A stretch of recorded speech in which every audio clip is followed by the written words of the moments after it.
So hello people, so there's something I've grown to love, and that is a knife. A sharp knife is ideal in the kitchen. Something I can't operate without if I'm in the kitchen. You can see my collection right here that I'm a knife fan. Today I'm trying to find the perfect knife. So let's go.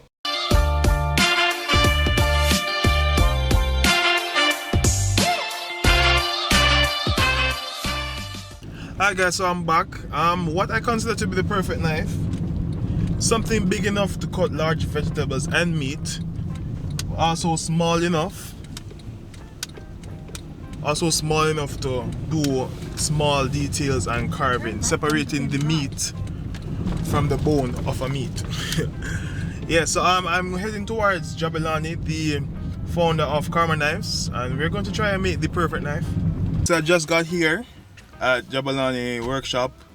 I'm saying I'm looking a bit too fancy for the work, so I probably have to change the shirt. So hello guys, so we're here at Jabulani. Hi guys. Yes, we're going to make the perfect knife today, right? Yeah, sound like a plan. Alright, so walk me through it. Alright, so right now we have the forge lit, as always. Very hot. The next step is that we're going to draw the template for this knife that we're about to make. Ready? So now we're going to cut out the template, this is the design of the petty knife that we'll be building today. So we're going to cut out the design on the bandsaw, and this is how it works. So we want to move the steel into the blade at a slow rate.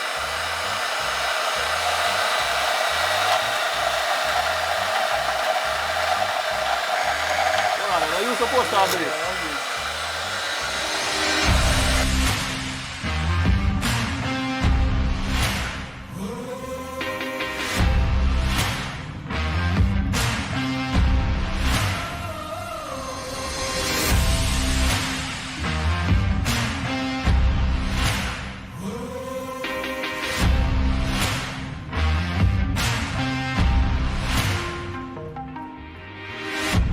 Alright, so we have the template for the knife right here. So this is the rough shape.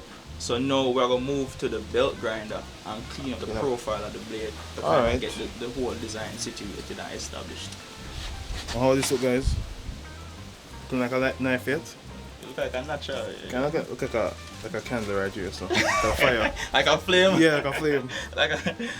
Yes, we're going to the grinder right now? Yes, sir. What we want to do now is remove all the excess material that is not a part of the design of the blade to get it down to a profile that we're happy with pretty much. So, we're going to go in. Very good.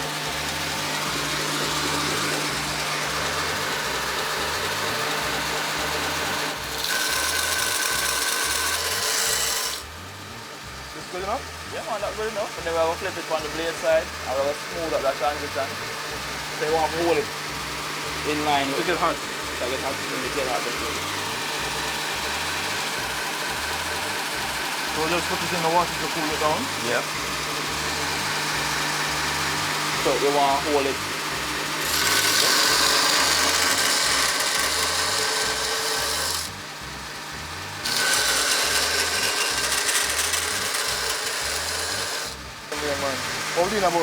Alright, so with right here now, we want to create the neck of the blade. So this is where the blade will go into the handle of the knife. So we're going to go like this.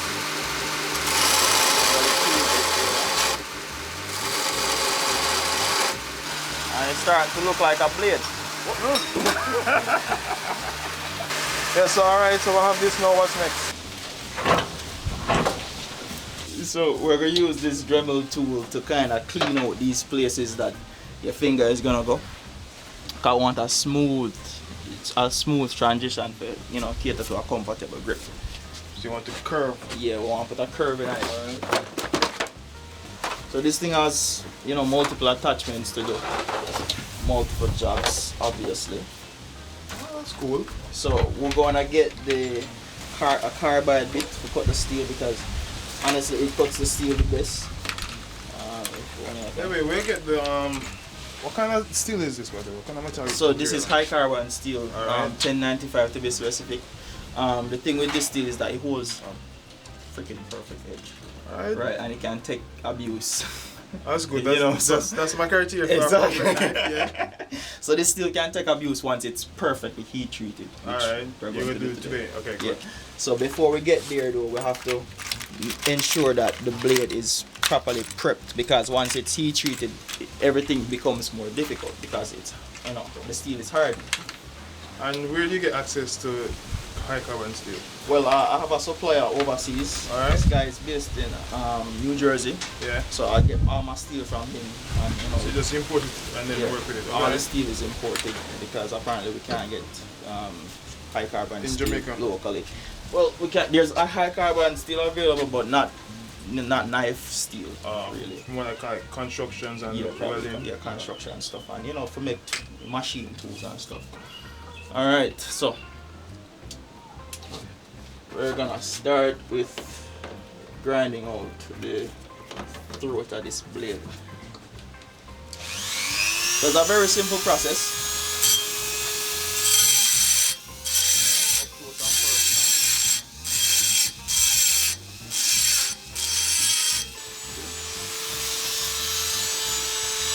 So what do you know? So we're trying to get a curve in that area of the blade. You still want this as well though? Yeah, we're going to keep that because that's where the handle comes.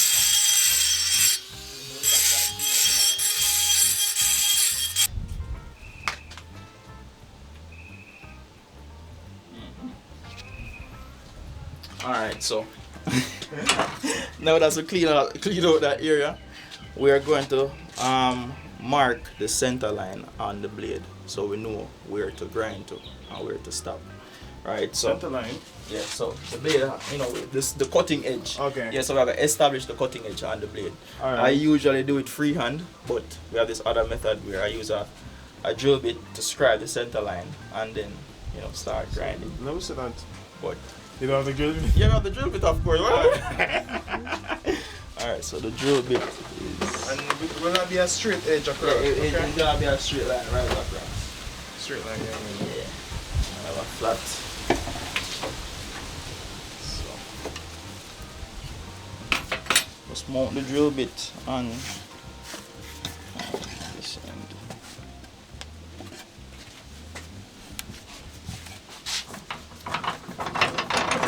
Scribe that center line in. Honestly, I was expecting something more, you know. Yeah. Have high hopes. And I'll scribe it from this side.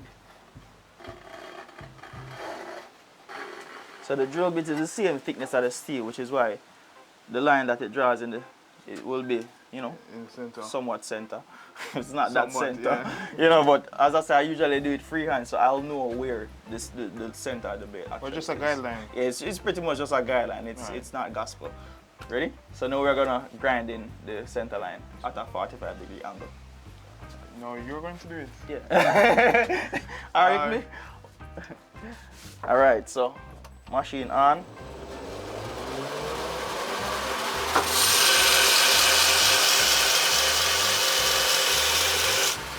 So this is where the bevel begins. So the bevel is really the cutting edge. So this is how we initiate the bevel. So that's one side. Now let's do the other side.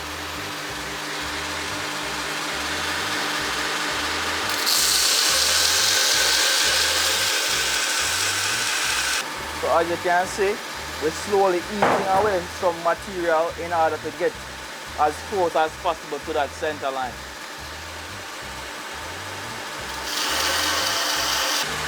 So I'm pretty satisfied with the way the bevel has started.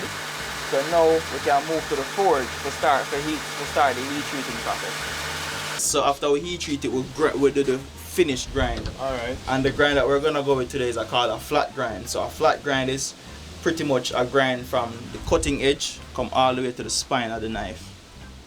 Right, so it's gonna be one flush flat grind on the entire blade with a distal taper towards the end. Right, so we're gonna leave the heel of the blade kind of thick, and then it tapers towards the edge. Okay, so up here is going to be thick and down here is a bit thinner. Yeah, it's Alright. called a distal taper. You know? Distal taper? Distal taper. Learning something new every day. Exactly, yeah. Yeah, so we're going outside to the Yeah, we'll go to the forge now. to the forge, alright? Yeah. So this is the oil we're gonna use to heat treat the blade. So what we do now? Alright, so now we kind of want to kick the tongue of the blade back a bit. Why? Because it's lean?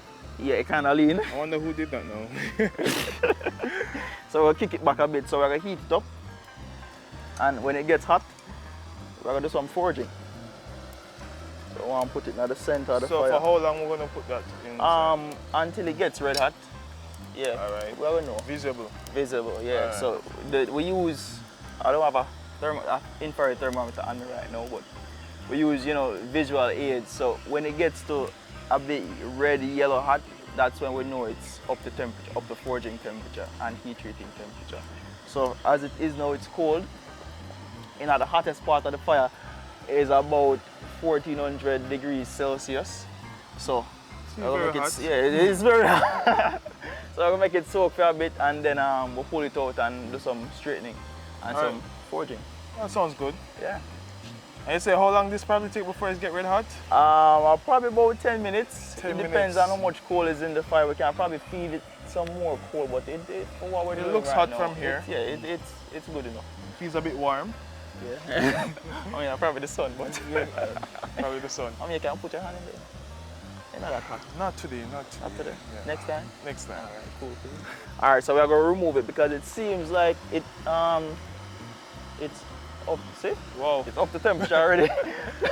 Less than I thought. So we'll put it back in. Make it soak a little bit more. Alright.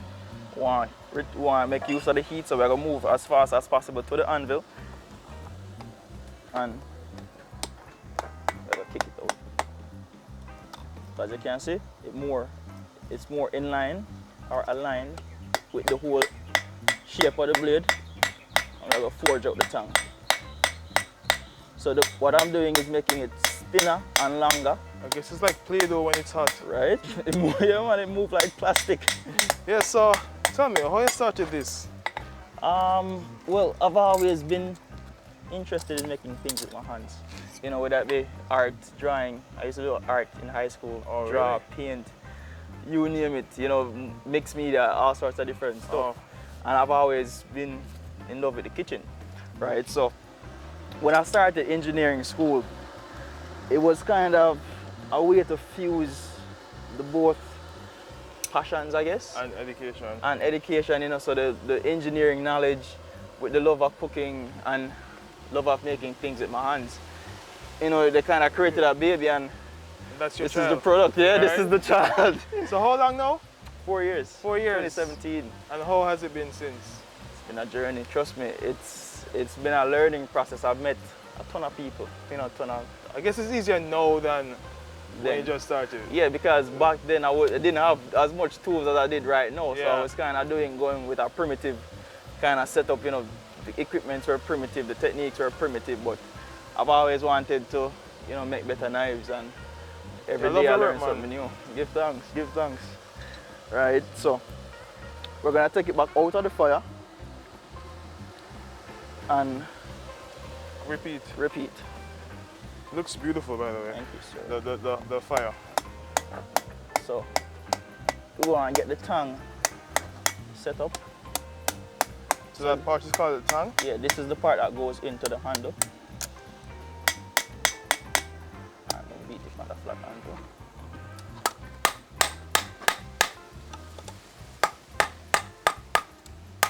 Alright. So it's looking a lot different. As you can see, it's thinner and it's also longer, and it also looks a bit more straight. Right, but we're going to heat it one more time to get that final straightening before we move to actually heat treating the entire blade. All right. Why you try to? So let me... Yeah man, you put it back in. So, hold the blade by the tongue and put in the blade on the side. So I put the blade in first? Yeah, so I put the blade in first. So in the center? Yeah, not the hottest part. Put it horizontal. Yeah. I'll pile some coal over it. It's hot. Oh, actually, let me give you one of the welding gloves. Yeah, please do. Right. Alright. Alright? And we're gonna make it soak. Soak in fire. Yeah. So then we're gonna start add some texture to the blade. Yeah. Well, just from it just being in the fire, we'll add natural texture to it, you know, because of the heat, you know, the steel actually melts. Yeah, and we'll create some imperfections. Yeah, some perfect imperfections, Yes, you know. perfect imperfections. Need some character, not true. Man, you're full of character, you know. So I'm knife for full of character. Definitely. Right? So I got to get some character. It soon heat up. As you can see, it'll move kind of Yes, fast. man. I can feel it and see it. Yeah, it'll move kind of fast. So we'll pull it out, then we're going to hammer in some textures. So what we have right is that hair blow dryer? Yeah, it's a regular, you know, hair dryer. So I guess you're expert at making like cold fire now. Yeah, from a long time. No cold fire can't stop me, you know. Yeah, man, no cold fire can't stop me. So you ever used this to make pizza before? That was the whole point of it. Oh! That was the whole point of it. I'm actually the trainee, you know. So He's this the is how you trainer. do it now. Yes, sir. So, So I will hold it by the tongue.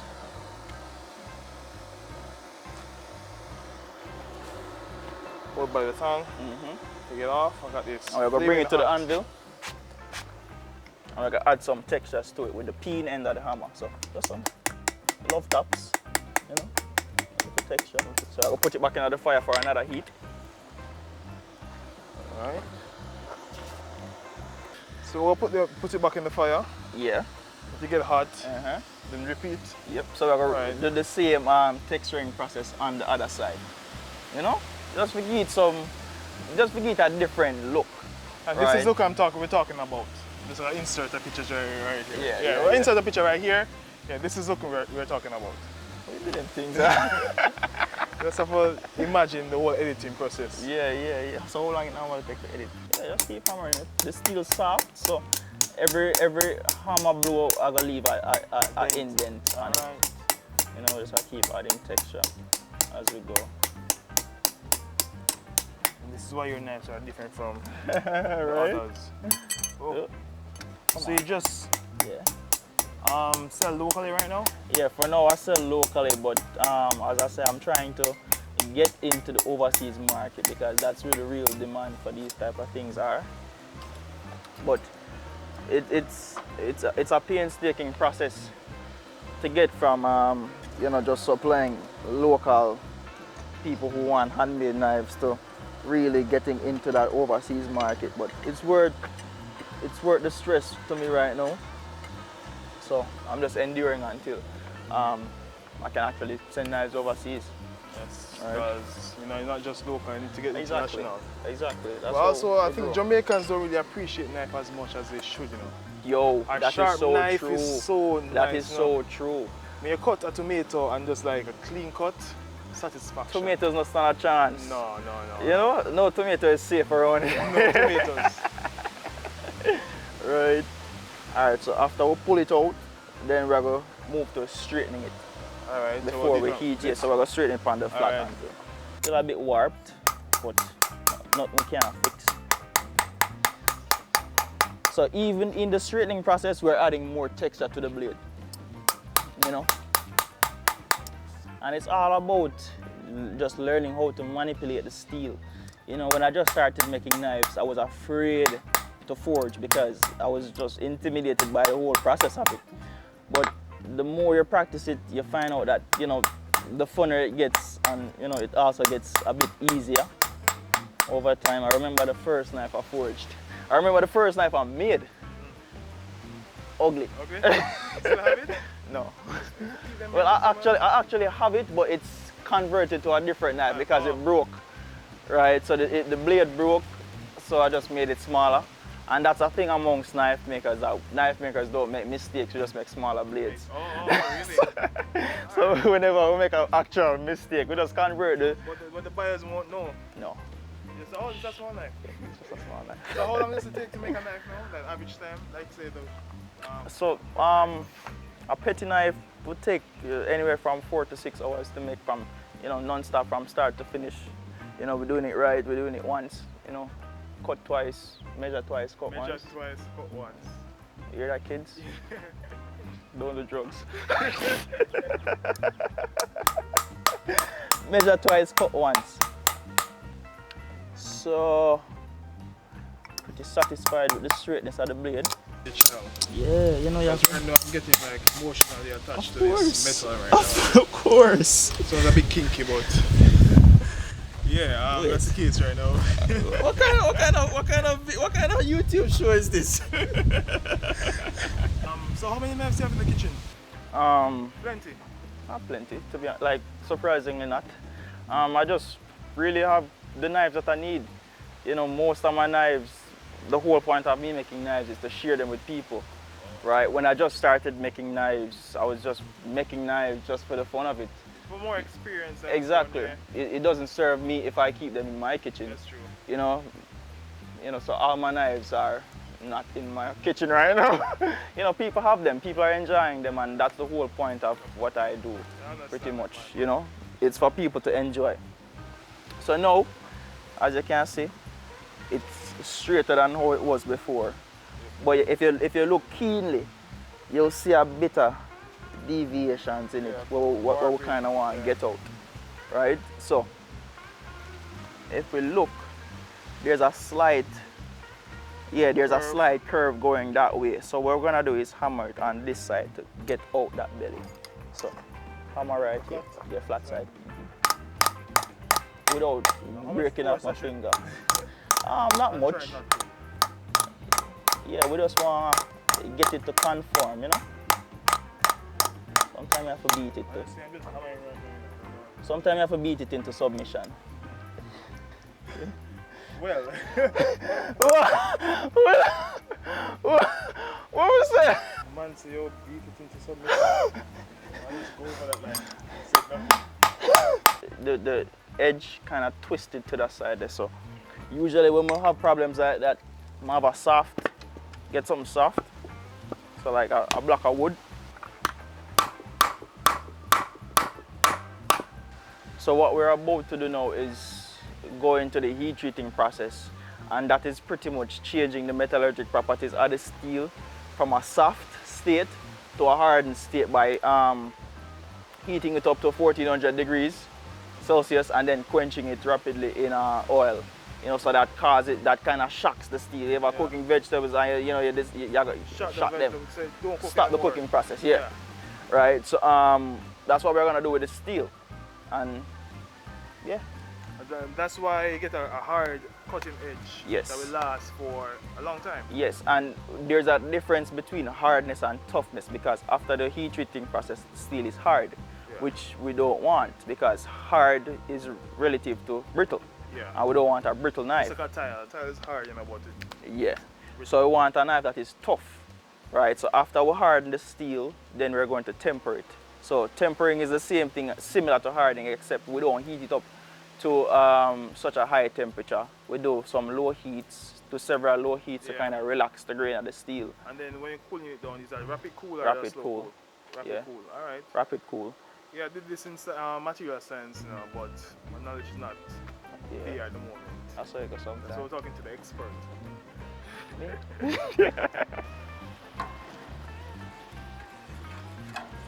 So what are we doing here? So we're preheating the oil now, because before we quench, we have to get the oil up to temperature, or else we risk shattering the blade. You know, so cold oil is similar to cold water. Yeah. And this is an oil hardening steel, so we want to make sure that the oil is not so viscous, not so thick, or not so cold. So just warm it up. Yeah, so heating the oil reduces the viscosity, make it more thinner. You know, so we heat it a couple times.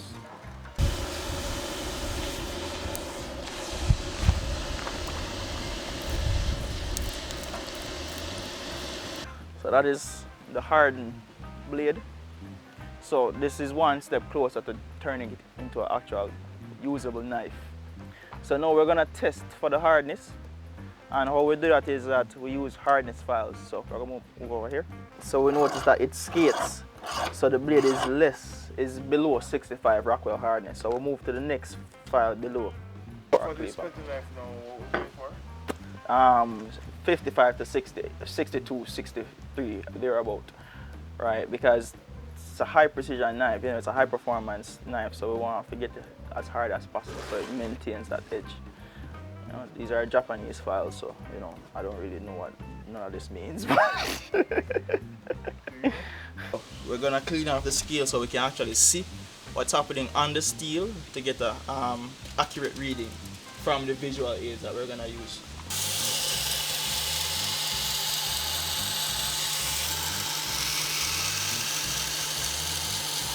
Yeah, so now we're done grinding in the bevel, and we're gonna move to the tempering process of the heat treating phase, or the heat treating cycle. So back to the forge. I usually use the heat from the residual heat from the cores that are left in the oven.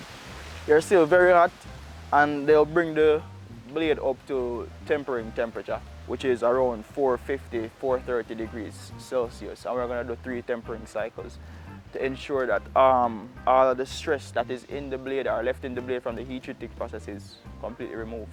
So we're no longer gonna have a hardened steel, but we're gonna have a tough steel, which is exactly what we want for a kitchen knife.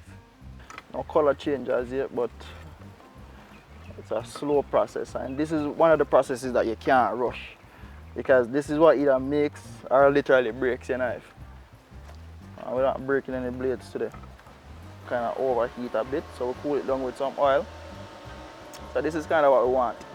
You know, that blue straw transitioning into the straw color. Yeah. So right here, the heel portion of the blade is relatively soft compared to the tip. So we'll flip it. We want to soften the tip some more. All right, so now we have finished the heat treating process on the blade, and we're gonna proceed to finishing the profile of the blade. So we're gonna clean out in here, get these corners sharp, so the blade can be fastened properly and flush on the handle when it's time to put the handle on. So we're gonna move to the belt grinder. We changed our belt, so we're now running a 36 grit. That's a regular 36 aluminum oxide belt to do the finish grinding. So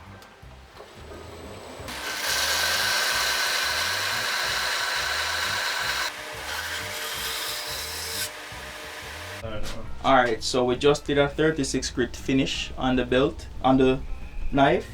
So now we'll be transitioning to a 60 grit, and then from the 60 grit to a 150, then 150 to 220, and then finally with a 400 to finish. And then we'll be doing the final surface finish with this Scotch Brite belt to give it a nice satin finish before we proceed to fitting up the handle and gluing everything together. I came from the mud, there's dirt on my hands. Strong like a tree, there's roots where I stand. Oh, I've been running from the law. Hope they won't shoot me down soon.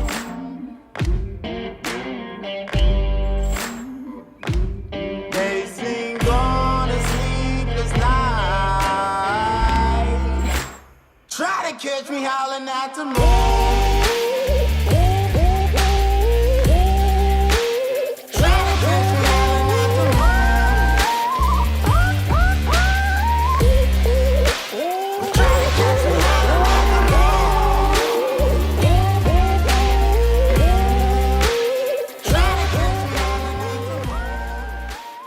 Alright, so Jabulani, we final finish. We took the whole day to make this knife. Looking sexy. It's beautiful. Yeah, so we'll test out the sharpness. Sure. Paper test. Ugly piece of paper. Where you get that from? From you. Really? So, Yeesh. alright, I'm impressed. It's sharp. Alright now, but that's paper. We want to test out with some veggies. Yeah, because we all know that nobody cooks paper. Yeah, so, well, this feels good on the hand. Well balanced. Because it was made for me. By you. So it's a perfect fit. Well ergonomic. Yeah, so we want to... Honestly, I wasn't expecting this sharpness, so I was putting too much force into it. You really? Yes. So let me go with that second. Smooth. Effortless. It's like the knife knows what to do. Wow. Look at this. Transparent. Transparent. Look at this. It's a petty knife, so it's made to do handle operations versus a full-size chef knife that you could, you know, swing and sling all day. It's big enough to like cut big stuff, but not at a fast pace. Yeah. 'Cause the size makes it very light. So Yeah. if it was a bigger chef knife, no, then you know you could go through all sorts of different stuff.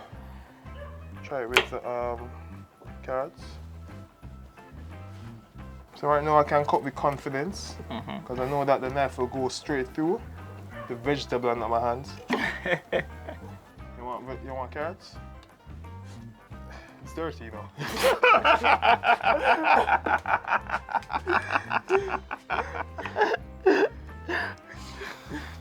So look, we can get some thin julienne cuts. So last thing I'm gonna cut with this now is some onions. So smooth, buttery. So I'm really digging this knife right now. It looks good. I can see some characters on it. The handles is very Unique. You know, we have some lignum vitae on top. Lignum vitae, then teak. And some teak. And some G10 liners to separate the two woods, just to create some disruption in the handle. Yes, and the colors were picked by yours truly, Onari. So I have some black, grey, white, yellow, and blue stripes. You know, some extra flair.